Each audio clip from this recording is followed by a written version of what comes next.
Yaşa özün kimi, ol özün kimi.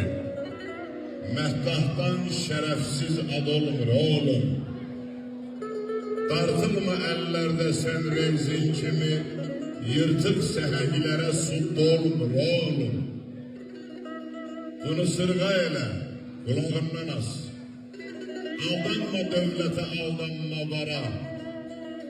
Aldanma dövlətə, aldanma vara. Bunu sırğa elə, qulağından as. Kölgeyle gidenin kölgesi olmaz. Her gülgez Abbas'ın gülgezi olmaz. Her seven yüreğde od olmur oğlum. Her seven yüreğde od olmur oğlum. Yaşanan her ömür heyifti heyif. Yaşadım derdimi eynime geyif. Bunu məqsəd demir atalar deyil. Namert çöreğinde dad olmur oğlum. Namert çöreğinde dad olmur oğlum.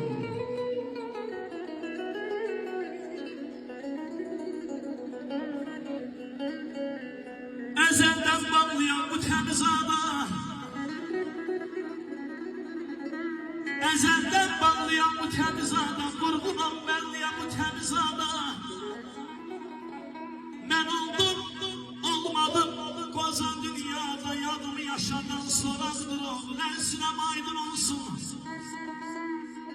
gün doğsun aydın olsun. Deyrem ay kohumlar, ay komşular, ay dostları.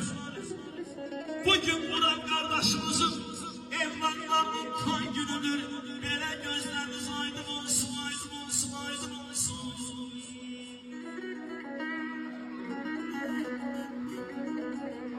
Eylem bir sona sallandı sıktı hanede.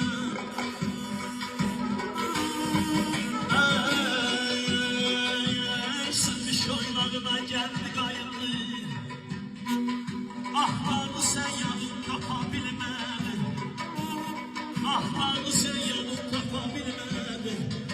Gördüm gün değişimi, gördüm gün değişimi. Oldu kayıtlı.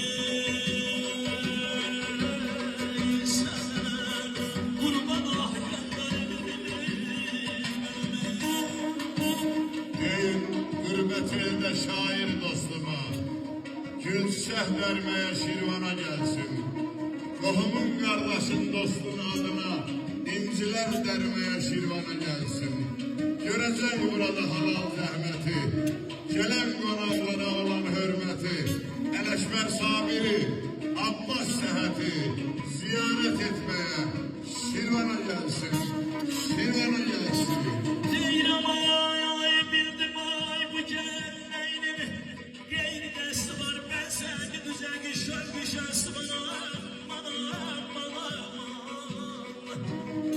Anladım ay məqsəddən